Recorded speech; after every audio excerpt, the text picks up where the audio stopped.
Well, we are back, and we got a very special guest with us today. I refer to her, as well as many people, she is the mortgage queen. I've been knowing this young lady for, I'm not gonna date her, I'm not gonna date her, I'm not gonna date us, but we've been knowing each other for quite some time, probably since maybe 7, 8 years old. And she's been in the mortgage industry for quite some time. Um, I trust her with my business. I trust her with my client's business. I want us to give a big round of applause for the one and only Miss Erica Simpson. What's up? What up, Joe? I tried to get my Joe and Jada on with the intro right there. You know what I mean? You know how they give everybody the fabulous introduction. So I wanted to make sure you got your just due because you are the mortgage queen and everybody knows you. I didn't know as many people actually know you that do. It's like, oh, Erica, they be bringing their name.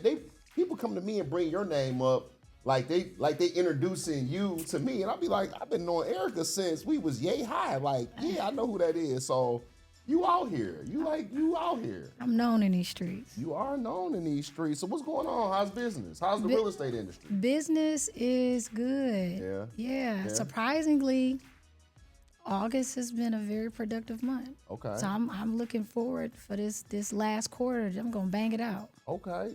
Have you seen?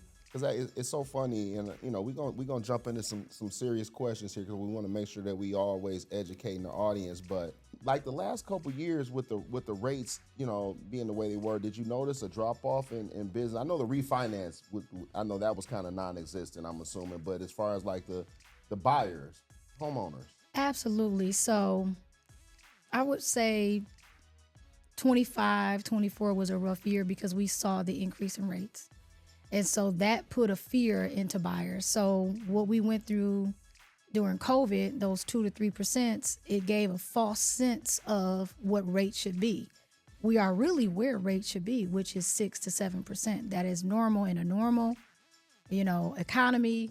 That is normal. So there was a fear kind of going on there. And so it kind of put, a halt on a home buying season. Yeah, no, for sure it did. And this is a true story. I talked to a client today. For those of you, I'm a real estate agent. Have been for quite some time. I talked to a client today. She's got a condominium in a very established neighborhood. And she said it hadn't sold. So I said, well, just, let me get the information on it. She said, well, I'm trying to sell it for sale by owner. I just want to know if you have any clients. I said, well, just let me do some due diligence. And I pulled the condo up. And I couldn't figure out why her condo hasn't sold. So I'm like, there's something that you're not telling me.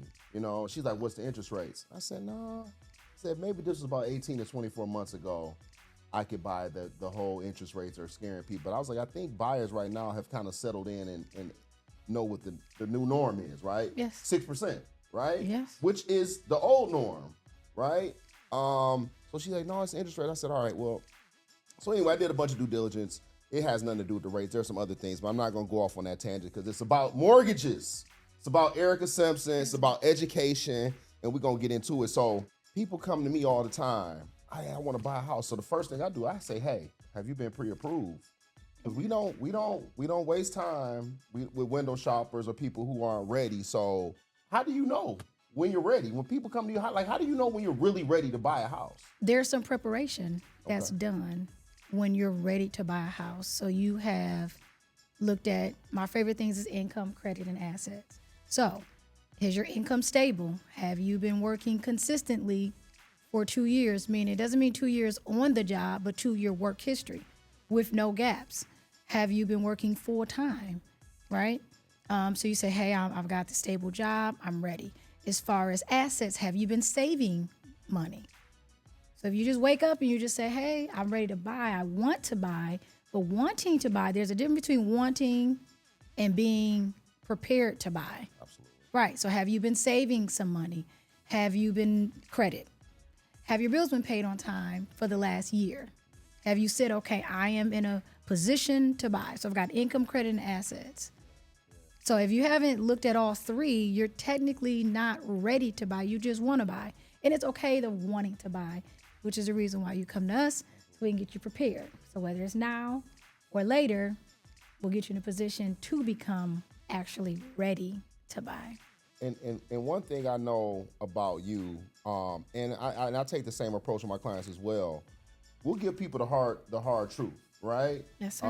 The hard truth, because at the end of the day, and this is a referral based business, and if you just looking to slam people into a house, into a loan, your career will be short lived. So we're trying to build generational wealth, right? We want people to be able to buy a house that you can afford, because things change when it comes to home ownership. Taxes increase, insurance increases, you have maintenance, you have all these different variables that can change one situation, right? So you need to make sure that, not only are you prepared now, but be prepared for the future as well. So you hit on having a savings. So you have a savings for, your big purchase like a home, but you also need to have a separate savings, rainy day savings, emergency fund or something, right? Yeah, absolutely. So I talk about that emergency fund. So I remember years ago in my 20s, Primerica guy came by. He said, so where's your emergency fund? You got money here, but you need to have something separate. So I just started putting aside $50 a month. I just totally forgot about it. And a water heater went out, just out of the blue. Just came home one day and it was, flooding. And I just said, okay, I got that emergency money. Let me go ahead and buy that. So we need to be prepared, not just for down payment and closing costs, for those unexpected or unforeseen things, that happen with home ownership. No, absolutely, absolutely. Speaking of, you touched on income, credit, savings. There are a lot of misconceptions when it comes to credit. I hear people all the time say, my credit's not good. I can't buy, I'm not ready. I'll be like, well, just tell me, what's your credit roundabouts? Do you know what it is? And I think I'm around a 640, 650. And I'm like, well, why do you think you're not prepared? And they're like, I thought I needed like 700 or 7. So what do you hear? What are misconceptions that you hear around credit and purchasing a home? Well, you don't know what you're doing. So this is why you come to the professionals, right? What you see online, I say, don't let the internet become your loan officer, right? I'm the professional, I'm licensed, I work for a company, we lend the money, we know what the credit score requirements are. You can have a few dings with your credit. You have a collection here, a late here, but when we start to see a consistent pattern, right, of late payments, that is an indication that you are having some type of financial difficulty.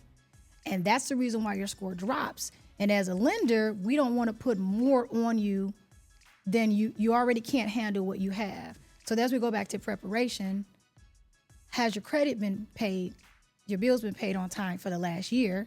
Because it indicates you have, no one's fully stable, right, but we want to see some type of stability and that you're responsible. So yeah, a couple of dings. Everyone has life challenges. And everyone has life challenges. And one thing I want is best, and even if you're not completely transparent and honest with me as the real estate agent, right?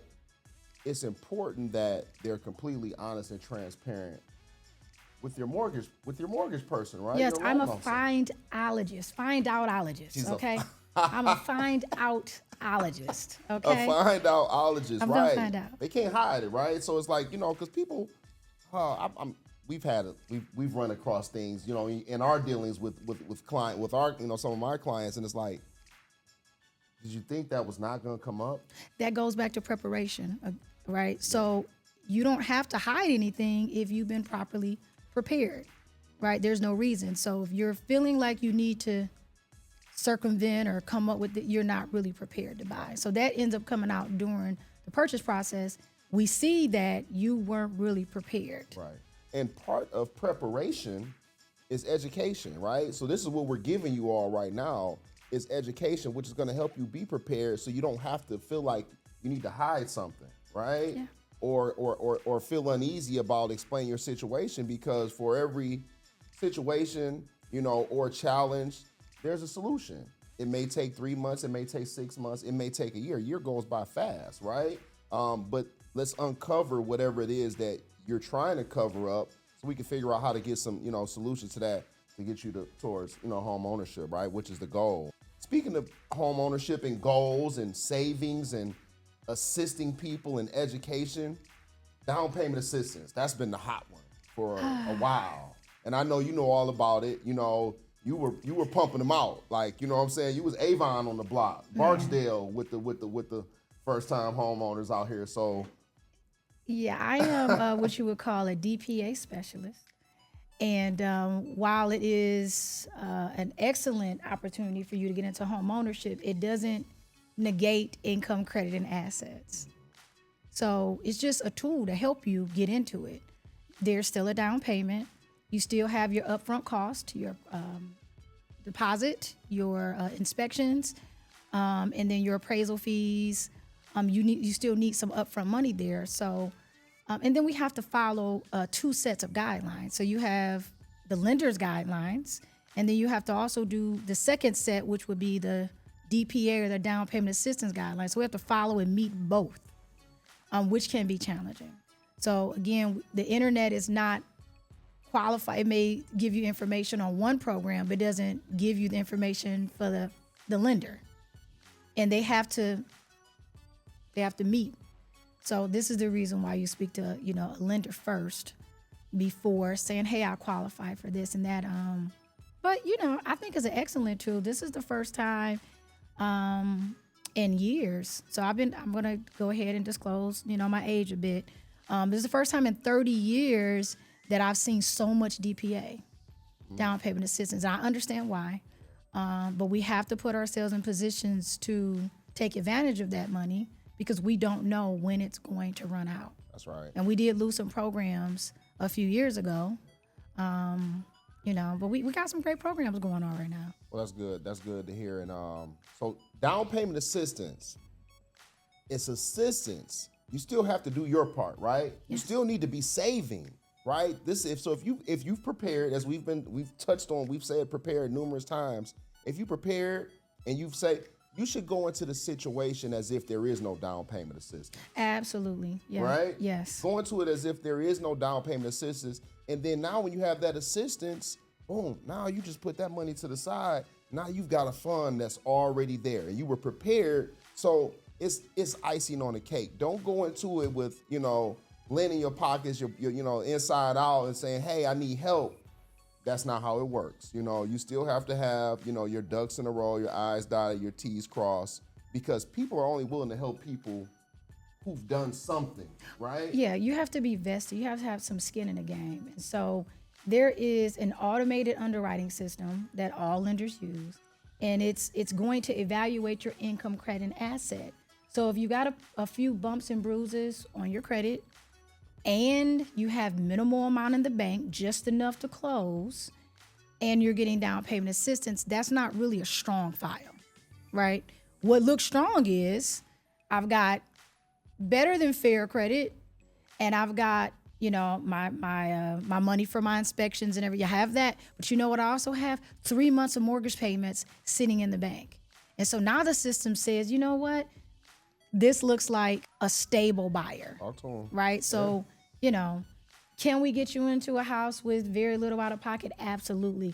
But the chances are it actually approving with no money they're becoming slimmer and slimmer because you have a higher chance of defaulting. Absolutely. You don't have at least the first month's worth of payment in your bank account. You're not ready. You're not ready. You're not ready. You're not ready. Be ready. Right? Don't put yourself in a situation where, you make probably the biggest purchase of your life, right? If you never purchased a home, and then 12 months from now, you're in foreclosure. And it happens. We do have a lot of foreclosures hitting the market, and I understand why the system is tightening up a bit. That's why I say continue saving. Even if I tell you you only need $3,000, I still want to see $3,000 to $6,000. I still want to see that extra padding because the systems are not approving it. It's a little, to be honest, it's a safety. It's a protection for you because if anything happens, you need a job change, anything can happen. And so you want to have that money. So you mentioned 30 years, right? Mm-hmm. I wasn't going to mention it. You mentioned it. Yeah. After 30 years, you've been in business 30 years. I mean, so basically, straight out of school, you jumped right into the game, right? I did. My sister was running a mortgage broker shop in Georgia, and actually I started before. I used to go to Georgia to work the summers. never So I've knew been that. working at a mortgage company since I was about 13 years old. Just, upon graduation, that's when I got into processing and originating and things like that. But I've seen it all. The basics are still the same, though. They may have added a little bit of here and there, but that income credit asset, the guidelines haven't too much deviated from what we consider a stable buyer or prepared buyer.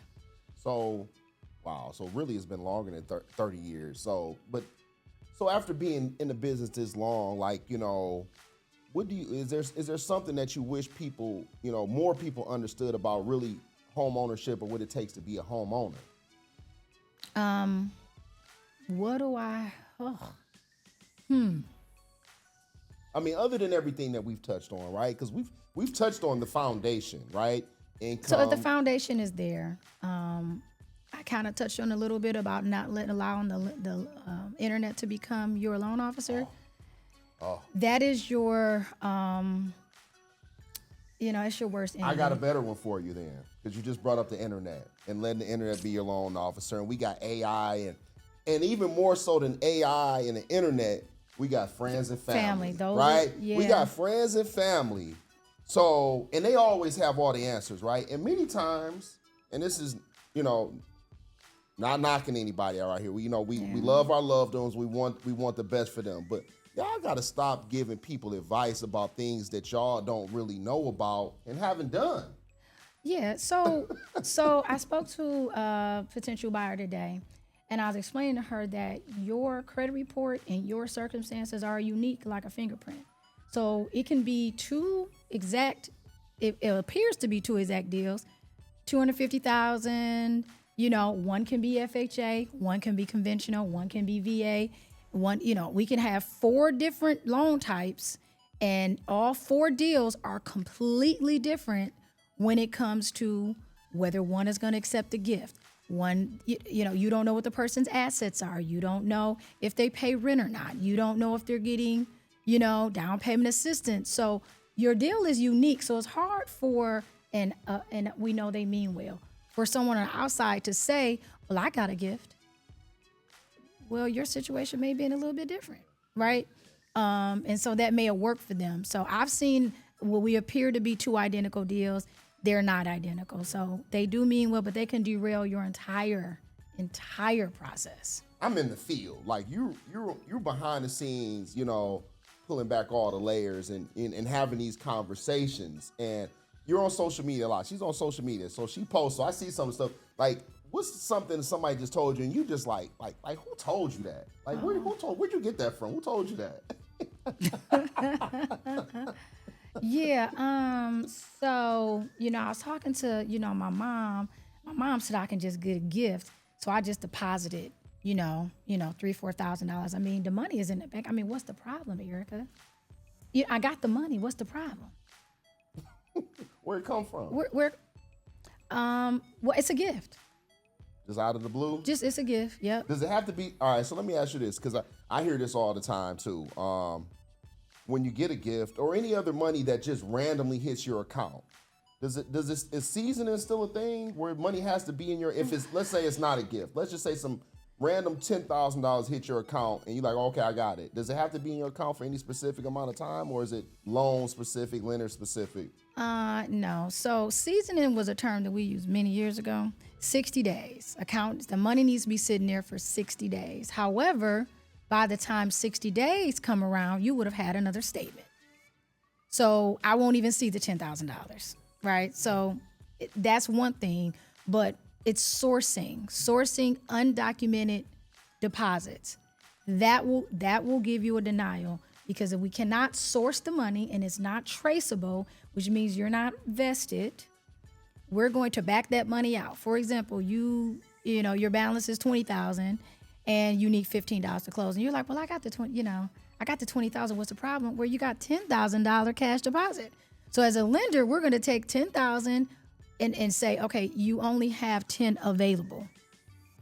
So now you're short to close. So where's the other 5 going to come from? So now we have to wait on you to either save money or get an actual gift to cover the $10,000 and what you need for closing. So now you need to have more money documented. And obviously, and that can kill the deal because you're in a contract. $5,000 is not just sitting around for the average person. Right. And that is what's going on right now in the deal right now. I'm saying seasoning, so I guess I'm showing my age when I'm saying season. I guess that's not a term anymore. But anyway, sourcing. Source. You need a source. Right. You need a paper trail. And the lack of better term, you need a paper trail. We need to know where this money came from. You know, can't just magically appear. That's not how things work. So y'all know the rules, right? We need to see it. Give me your top do's and don'ts, because I know you got a list. You know, Man, I just did my infamous video, my 5 reasons why you're killing your own deals, right? And it's funny because I start off like that. Here are my 5 top reasons why you're killing your own deals, and some of y'all are doing it even though I told you not to. Did you get hyped like that? I did get hyped just like that because I told you not to. So one was the cash deposits. Okay. That was number 1. Okay. The other one was not paying your rent or paying your bills, saving for a down payment, right? You can't not pay Peter to save for Paul. Right. You can't do that. Okay. I hear that. I want to get a new house, right? I'm getting a new house. I want to get a new car too. Got to get the house and the car, right? Okay. You're going to be living in the car. I'm That's a problem. I'm going to tell you you're going to be living in a car. And I hope you like your car. And it better be a good car because you're going to be living in a car. What you're doing is you are changing your financial situation after I pre-approved you. So if I pre-approve you one way, you have to keep that situation, keep your income the same, keep your credit the same, keep your assets the same. So if you start depositing, that's a problem. If you open up debt, it's a potential problem because maybe you don't qualify. If you open a car or get a car, that's a pretty big purchase. You don't qualify. So these are the things that's kind of happening during the process, and it's frustrating. Those Klarnas, those Afterpays, those are considered debt. So maybe they're not traditional debt. They are monthly payments. What are those? Is that like the new layaway? Yeah, Klarna, Affirm, Afterpay. There was a new one, Xena or something. These are not good. But and not to get off track, y'all, because I'm getting some education here too. So this is different than the old layaway. Because remember the old layaway? Yeah. Where you actually couldn't get the product until you paid off in full. But now you can get whatever it is and just pay on it monthly. Like people are putting like everything, outfits and stuff. You can do dinner, you can do groceries, anything. So stay away from that, y'all. We're gonna stay away from that. That's a don't. That is a don't. Don't go out here and just start putting everything on a payment plan because you can, right?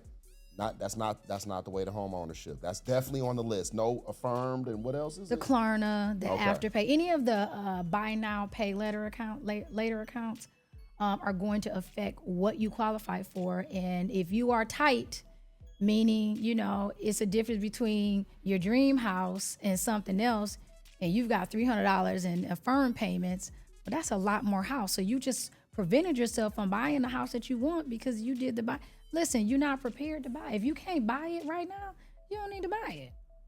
So don't go make any wild purchases. Don't go open up any new credit, right? Don't go buy a car.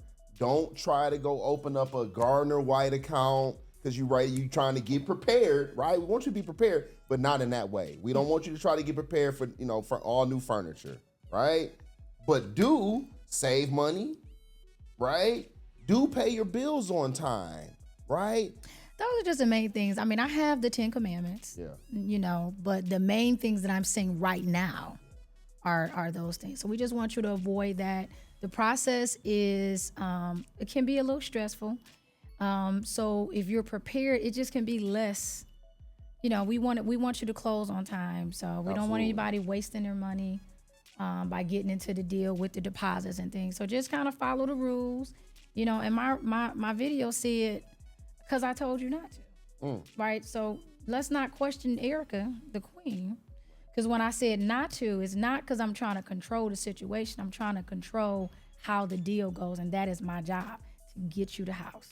I always say, hey, this isn't that. It's get the keys, follow the instructions. There's nothing else but that. Because at the end of the day, you're going to be happy when you get the house. Absolutely. That's all you're going to care about. That's all you care about. You know what I'm saying? Just trust the process. Y'all have heard that statement. You got to just trust the process. You come to experts for a reason, and I would never say I'm an expert, but other people do, so I'll own it, right? She's an expert for sure. Don't come to the people that know how to do this and try to tell those people how to do their job, right?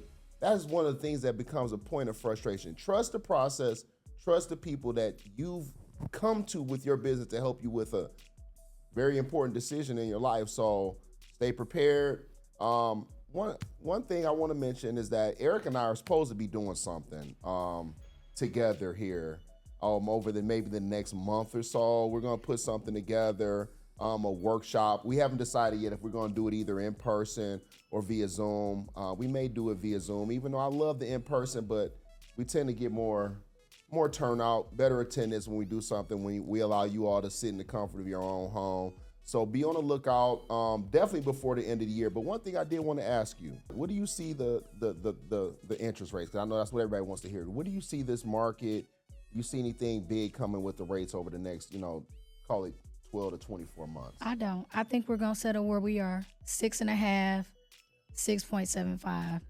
And that's where we've been for some time. There's no reason for it to decrease. We're not in a recession. And we sell payments. We don't sell interest rates. So, I can appreciate the internet. I can appreciate everyone trying to educate themselves on the process, but you have to think about it. 6.5% is rather low in comparison to credit cards. Huh. So we talk about your interest rate for the credit cards, and then we talk about the interest rate for a vehicle. So it kind of is not making a little bit of sense to me. So I'm just saying, we're going to watch what the rate is for a mortgage, then you need to be just as concerned about what the rate is, that APR on that credit card. You're never going to pay that credit card. And most people don't even know what the rate is on the credit card. They're not concerned. They're not concerned at all, right? Yeah. So you'll end up paying your mortgage off before you pay a credit card, depending on, the balance. So, it's okay. We'll sell a payment. You say what you want your payment to be. One of my interview questions is, what is a good mortgage payment for you? What are you comfortable with? Mortgage, taxes, and insurance.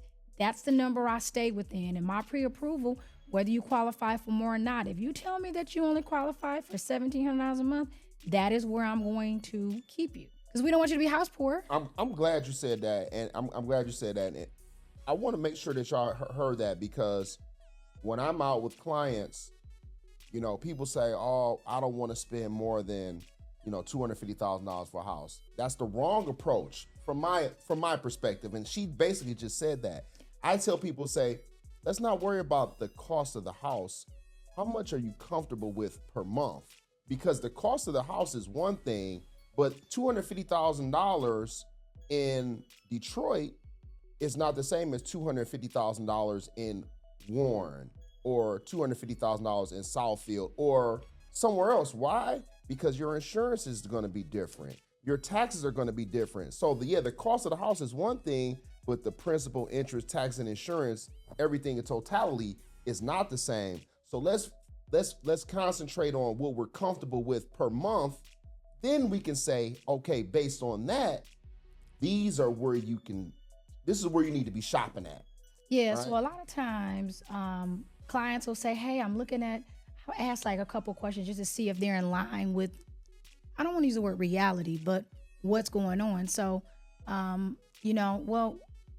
what's a comfortable payment? Then my next question is, so have you been looking online? Do you have an idea of price range? And when they say the price range and where they're comfortable at, those are two totally different numbers. They like the $300,000 house, but their monthly budget is only $1,700, $1,800. So I'm like, well, if you want that, you need to be shopping somewhere around $180, $190 if you want to keep the payment there. If you're going to go to $300,000, you're going to be looking well over $2,000. So we got to get the expectations in line. Absolutely. And that's why I help you. Right? So we don't want to go shopping for a house and then you fall in love and then something changes. So that's why you need to go see the queen first, then you come see me or someone like me. But come see me. Come see me. We want them to come see you, Clay. Send them to me. Send them to me. I get you together. So preparation, education. We giving you the information. Make sure y'all stay tuned in. Be on the lookout. We got some stuff to come. Erica, I appreciate you. always, my friend, my sister. We're gonna do some bigger things, and we're gonna see y'all next time. Okay. Rich Off Real Estate.